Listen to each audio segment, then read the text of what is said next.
Gospel lesson for this, the second Sunday of Epiphany, is taken from the first chapter of John. Glory to you, O Lord.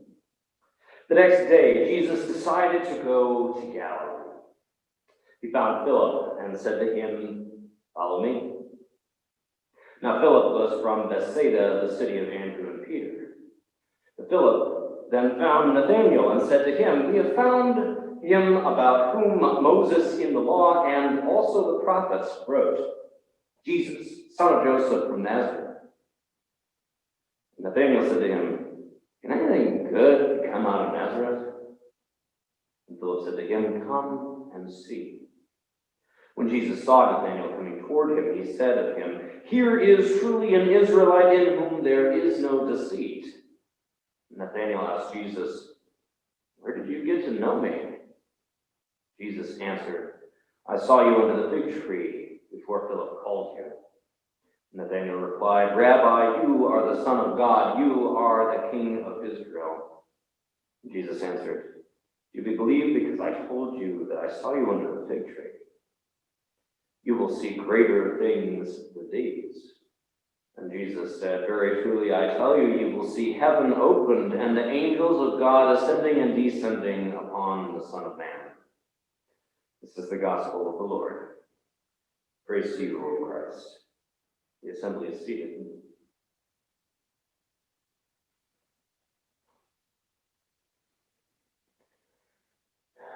Anxious, distressed, overwhelmed, frustrated, disappointed, shocked, angry. All of those are emotions that I've felt at a more increasing rate over the past couple of months. Perhaps you have two, or you have other emotions that you would like to add in there. Perhaps exhausted, weary, tired, sad. I felt those too. I just happened to add some more. Truly, we are in an unprecedented time. I mean, there's no way that anyone could have predicted the way that 2020 ended up rolling out for us, and nor the beginning of 2021, the way things have started now.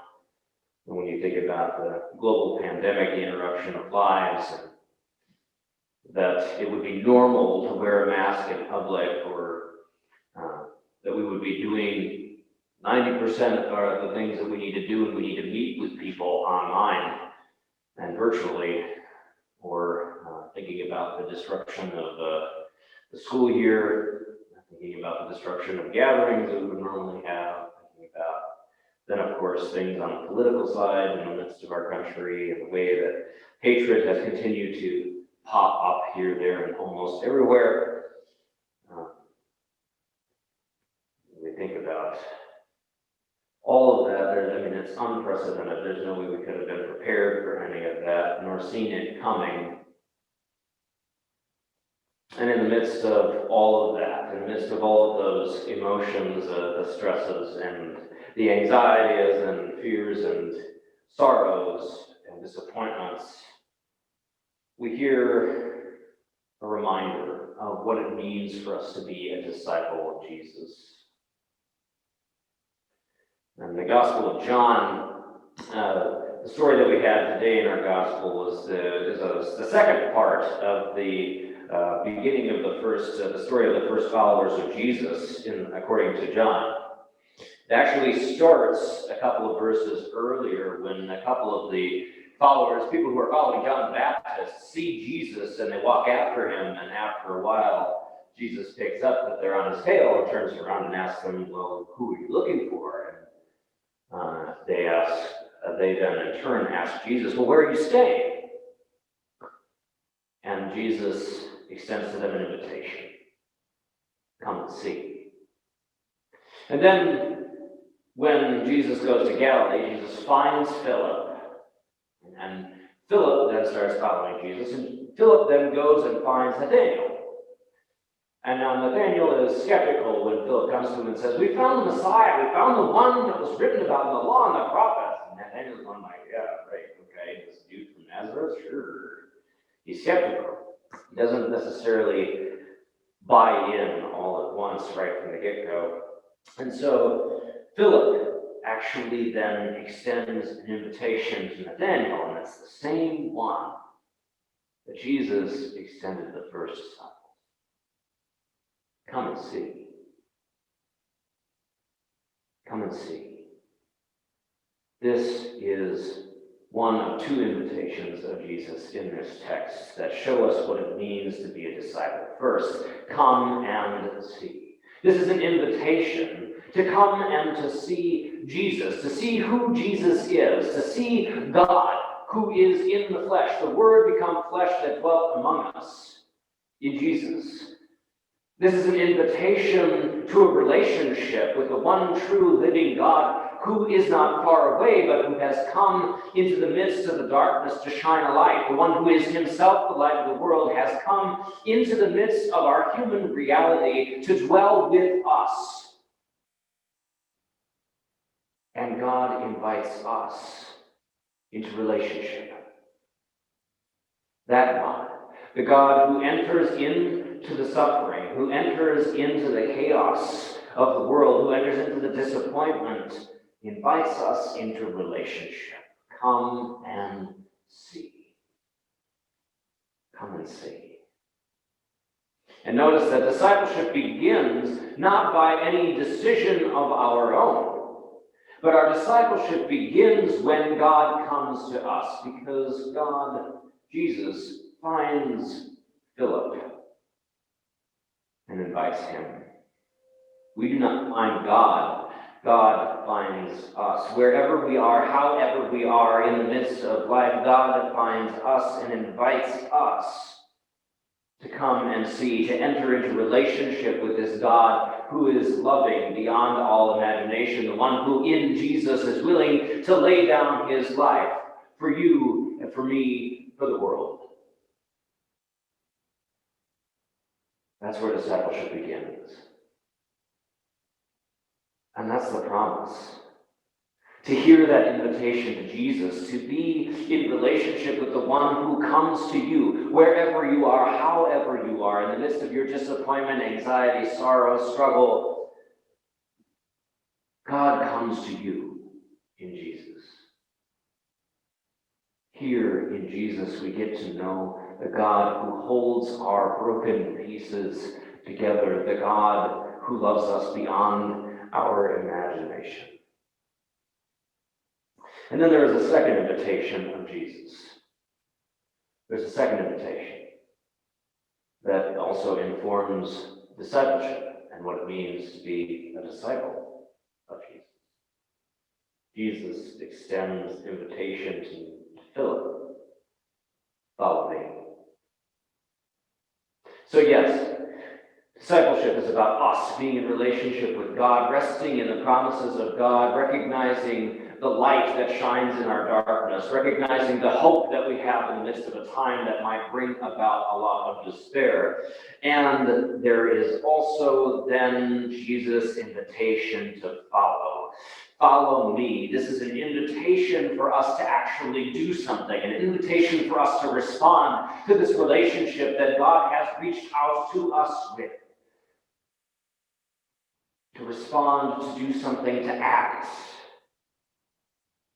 Now, when we think about following God, oftentimes we may have some sort of preconceived notions about what it means to follow Jesus. Like, all right, well, yeah, of course I'll follow Jesus. Come and worship, and I'll read the Bible and say my prayers and do my best to love other people and be kind to them. Those kinds of things. Be active in the institution of the church. But sometimes when we have that automatic response, when we hear Jesus' invitation, follow me, and we immediately respond with the things that we've always done to follow Jesus, sometimes we might actually miss what God is calling us to do. And so when I think about what it means for us to follow Jesus, to be disciples who follow Jesus, what I think about actually is the example of Samuel that we had in our first lesson. Now, Samuel was a young boy at this point in time, and he is serving in the tabernacle. The head priest at the time, Eli. Eli and his family were part of the priestly line, and so they were. Eli was the head priest of the tabernacle and priest of God, and Samuel was serving under him.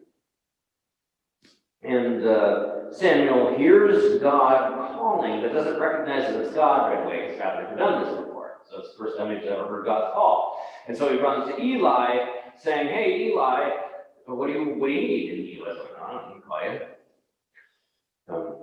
Go back to bed." This happens a couple of times. Finally, Eli, as a priest of God, recognizes that the Lord is the one who's calling Samuel, and so he gives him some instructions. And finally, when the Lord calls the fourth time, Samuel responds, "Speak, Lord, for your servant is listening." I wonder if this isn't a way for us to think about our first response, the way that we should begin our response to Jesus' invitation to follow him, rather than immediately moving into those things that come naturally to us and like, "Oh yeah, this is following Jesus," to stop and to first say, "Speak, Lord, for your servant is listening." Because what we find is that when Samuel responds to the Lord in this way, God doesn't give him the regular tasks of taking care of the temple like he gave Eli. Like he's not like, "Well, make sure that people are, doing the sacrifices right, and oversee that process, and watch over the Ark of the Covenant, and preach the Torah to the people, remind the people of the Ten Commandments and the laws of Moses, and so on and so forth." All of that. That's not what God tells Samuel to do. Those are the things that would be the automatic responses of a calling to God, right? God calls someone to lead God's people. That's some of the things that they would have immediately thought that, okay, this is what that means. But God doesn't call Samuel to do that. Instead, the first thing that God calls Samuel to do is to go and tell Eli, the head priest, that he and his family are fired from the priestly position, essentially.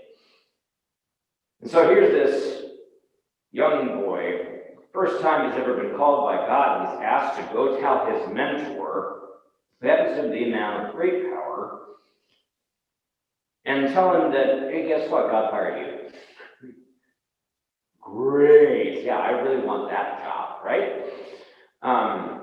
It's not something that necessarily Samuel wanted to do. He was even hesitant to tell Eli what God said. He was hesitant to tell Eli what God said because he was afraid. He was uncomfortable following God's call, doing what God called him to do. And I wonder that actually sometimes the things that God is calling us to do are not those automatic gut reaction things, but actually are the things that might make us uncomfortable, things that might unsettle us, things that might push us outside of our comfort zone, things that are out of the norm of routine that we've gotten in over the past, 80 years as a church.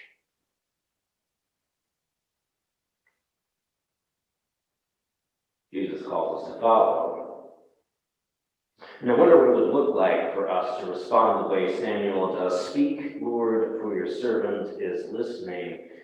What I would assume might happen as we find ourselves in positions where we hear God's call, but it's not what we expect to hear from God. It might be something that we don't want to do, that we're not too excited about, something that does make us uncomfortable, perhaps even something that seems a bit risky to us. We begin asking that question, "Speak, Lord, for your servant is listening," and we may find that God doesn't call us to follow simply by praying for peace, but to actually be the peacemakers. Or we may find that God doesn't call us simply to pray for an end to hatred in our country or in the world, but actually calls us to be the ones who replace hatred with love. Perhaps even sometimes getting our hands a little dirty, tarnishing our reputation amongst people going against the grain of our culture or our politics. We may find that God is calling us not just simply to pray for an end to division in our country, but to actually be the ones who build bridges, the ones who actually approach people who are different than them. And yes, when they are doing something that is in entire contrast to the gospel, loving one another as ourselves, we are to call out evil for evil, but we are to do it in a way that doesn't just automatically say, oh, there's us and there's you, and if you don't agree and don't see our way, well then, away with you. But actually we are called to approach other people who are different from us and say, you know what, we have these differences. How can I listen to you? Let me listen to you. How can we develop a relationship even though we are different, even though we disagree? We listen to the calling of God, and we may find that God is not calling us to follow simply by asking God and praying to God for there to be an end to all the pain and suffering that is going on in the world, but that God is actually calling us to go out into the world where the suffering is and be the voice that brings a word of hope, extending to others the same invitation that God in Christ has extended to us. Come and see. Come and be in relationship with this God that we have, who enters in, who is not far away, but who enters into our reality where we are, who comes to us, who finds us where we are, however we are, and loves us there. Come and see, come and be in relationship with a God who holds us together when we're broken and who will carry us through even this time into new life. We are called to be the voice that brings this message of hope to the world that desperately needs to hear it. I wonder, what would it be like for us as a community of faith, not just us individually, but us together as a community of faith, to respond to God's call to follow by first asking, speak, Lord, for your servants are listening. I wonder what God might call us to. I wonder what God is calling us to now, in this time and this place. I wonder what God is calling you to in this time and in this place. Brothers and sisters, come and see. Come be in relationship with a God who finds you, a God who comes to you, a God who loves you beyond your wildest imagination, and may our response to God's call to follow always be, speak, Lord, for your servants are listening.